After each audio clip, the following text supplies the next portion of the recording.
Хәерле көн, исәнмесез? Минем исемем Зиләйгаз һәм ноябрь санында мин махсус сезнең өчен Тылсымлы сәфәр дигән әкият иҗат иттем.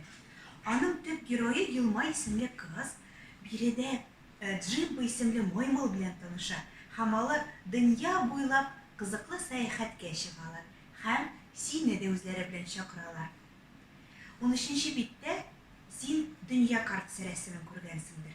Зинһар, шуны ипләп кенә кисеп ал һәм безнең сәфәр дигән яңа бәйгедә катнаша башла. Бәйгенең төп шарты шул картага 12 истәлекле урын наклейкасын ябыштыру һәм 2012 елның 1 ноябренә кадәр безнең редакция адресына юллау.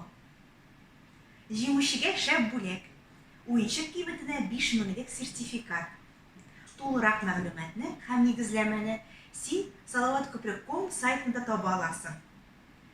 Дуслар, без сезне сәфәр бәйгесендә катнашырга чакырабыз.